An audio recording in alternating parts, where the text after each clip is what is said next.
அனைத்து எம்பெருமானின் ஆத்ம பந்துகளுக்கும் எம்பெருமானை பிரார்த்தித்த ஆசீர்வாதம். வாழ்க்கை வாழ்வது நிச்சயிக்கப்பட்ட வாழ்க்கையும் வாழ்வாதாரமும். ஏன் எப்படி சொல்கிறோன்னா, வாழ்க்கையை நீ நினச்சபடி வாழ முடியாது. Everything was fixed and firm and confirmed your at the name of the birth itself. கர்மத்துக்கு ஏற்றாப்போல் தான் வாழ்க்கையும் வாழ்வதும் நிச்சயிக்கப்பட்டு நாம் அனுபவித்து வாழ்ந்து கொண்டிருக்கோம். நல்லதாக இருந்தாலும் சரி, தீயதாக இருந்தாலும் சரி, நல்லவர்களோடு பழகினாலும் சரி, தீயவர்களோடு பழகி நமக்கு தேவையில்லாத செயல்பாடுகள் நாம் செய்தாலும் சரி, அனைத்திலும் காரணமே கர்ம பலன். நீ நினைத்தபடி வாழ முடியாது. வாழ்வியல் என்பது நிச்சயிக்கப்பட்ட ஒன்று. அது ஏன் நம்மளுக்கு நடக்கலைன்னு யாரையும் குறை சொல்ல முடியாது, தெய்வத்தையும் குறை சொல்ல முடியாது. நம்மளுடைய ப்ரீவியஸ் பர்த்தோட பேலன்ஸ் என்னன்னு தெரியும். நம்ம டெபிட் பேலன்ஸா கிரெடிட் பேலன்ஸான்ட்டு தாய் வயிற்று பிறந்ததுலேருந்து கடைசியில் கொண்டு போய் வைக்கிற மட்டும் அவன் நிர்ணயித்து தான், அவன் நிச்சயிச்சது தான். அதுபடி தான் வாழ்க்கையை வாழ்வது. உன்னுடைய ஒவ்வொரு ரோமக்கால் அசைவு நுனையும் அவனுக்கு தெரியும். நீ நினச்சிக்கலாம் நம்ம யாருக்கும் தெரியாது, யார் நம்மளை பார்க்கல, நம்ம சொல்கிறது தான் சட்டம், நம்ம சொல்கிறபடி தான் கேட்கணுன்ட்டு. அதெல்லாம் உன் நேரம் நல்லா இருக்க மட்டும் எல்லாம் தலையாட்டலாம். அதிகார பலம், அதிகாரத்தின் மூலம் உனக்கு ஏற்படக்கூடிய ஆபத்துகளையும் நீ தவிர்த்துன்னு போகலாம். எல்லாம் வெயிட் பண்ணிகிட்டே இருக்கு. இந்த பிரபஞ்ச சக்தி பார்த்துட்டே இருக்குது. நம்ம பேசுகிறது சொல்கிறது எல்லாத்தையும் கேட்டுகிட்டே இருக்குது. நீ ஒரு பங்கும் கொடுத்தா அடுத்து ரெண்டு பங்கு உன்னை தேடி வரும். அதுதான் வாழ்க்கை வாழ்வியல் வாழ்வதை இறைவன் தான் நடத்துகிறான்ற எண்ணத்தோடு அதுக்கேற்ற மாதிரி நீ அகம்பாவம் ஆணவம் செருக்கு இல்லாமல் வாழ கற்றுக்கொண்டு வாழ வேண்டும். நீ நினச்சபடி எதுவுமே நடக்காத. நீ கிளம்புறோம், இப்போ போக முடியுதா? ஒன்று பிரேக் டவுன் ஆகுது, நேரத்துக்கு போக முடியல, இல்லைன்னா ட்ரெயின் லேட்டு, இல்லை ட்ரெயின் கேன்சலு. இதனால் நீ ஒன்றை வருத்தினி ஆங்காரப்பட்டு கோவப்பட்டு என்ன பிரயோஜனம்?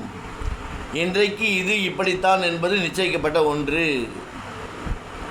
மூச்சு காற்று விடுறதுலேருந்து, செல்வதுலேருந்து, கைகால் அசைக்கிறதுலேருந்து எல்லாமே ஃபிக்ஸ் பண்ணி தான் அனுப்பிச்சிருக்கான். கம்ப்யூட்டர் தட்டினா எப்படி இப்போது அட்வான்ஸ் லெவலில் எல்லாம் வருதோ, இறைவன் அப்பயே கம்ப்யூட்டர் கண்டுபிடிச்சா. நம்ம பிறகு நம்ம மைண்டே ஒரு கம்ப்யூட்டர். 100 கம்ப்யூட்டருக்கு சமானம் நம்மளுடைய மைண்டு.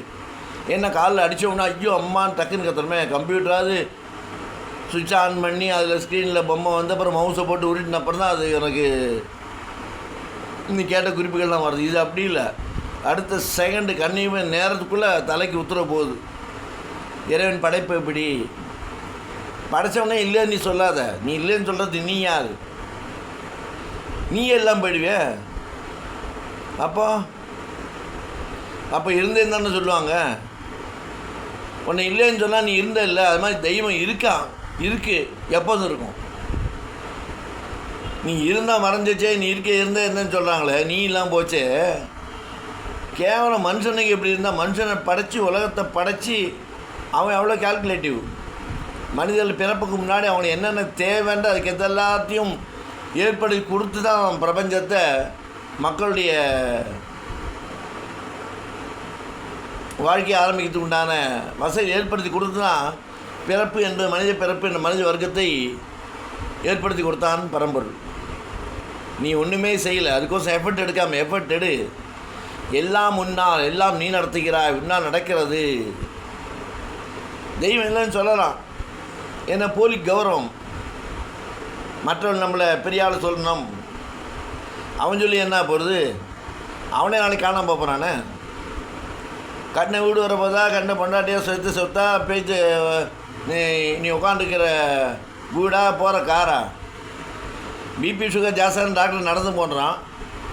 வீட்டில் மூட்டை அரிசி இருந்தால் டாக்டர் சுகர் இருக்குது, பிகர் இருக்குன்னு சொல்லி சாப்பாடாதுன்றான். எனக்கு தான் அதிகாரம் இருக்குது, நான் தான் அதிகாரத்தில் இருக்கேன், சாப்பிட்டு போ, சீக்கிரம் அனுப்பிச்சிடுவான். வெளில போக மாட்டேன். உனக்கு கர்மவினைக்கு தவிர இன்னும் வேதனைப்பட்டு கஷ்டப்படணும். இது எல்லாத்தையும் தாங்கணும், எல்லாத்தையும் இல்லாமல் பண்ணணும்னா பரம்பொருள் ஒருத்தந்தான்.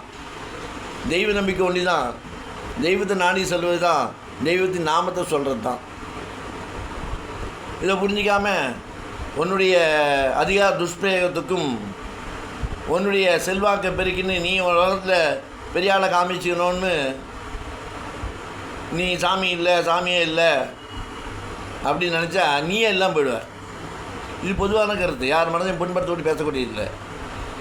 படைச்சவனே கம்மன் இருக்குச்சு, நீ அவனுக்கு மேலேயா? சான்ஸே இல்லை. என்னையும் இது கீழ்ச்ச சரியிருந்தான், என்னையும் யாருக்கும் பிரயோஜனம் போடோ, you will be thrown into waste basket. Today's newspaper, tomorrow's waste paper. அது மாதிரி கொடுக்கப்பட்ட வாழ்க்கையை நல்லபடிக்க பயன்படுத்தி கொண்டு அதன் மூலம் பல நன்மைகளை செய்ய வேண்டும். அமைதியாக வாழ வேண்டும், பொறுமையாக வாழ வேண்டும், நிதானத்தோடு வாழ வேண்டும். போலி வேஷம் போடக்கூடாது. ஏன்னா அவனே 9 வேஷம் எடுத்துவேன். அவனுக்கு எல்லா மனசு எப்படின்னு அவனுக்கு தெரியும். நான் இல்லா நிலம் எங்கே, இந்நிலைமை பரமவாசல். அப்பேற்பட்ட தெய்வத்தை புரிஞ்சுட்டு வாழ்வாங்கு வாழ்ந்து புரிதலோடு இல்லை என்று சொல்லி இல்லாமல் இருக்க வேண்டும். நம்முடைய ஒவ்வொரு வாழ்க்கையிலும் இருந்தது தான் இல்லைன்னு சொல்கிறது, இல்லாத பற்றி பேச்சே இல்லை.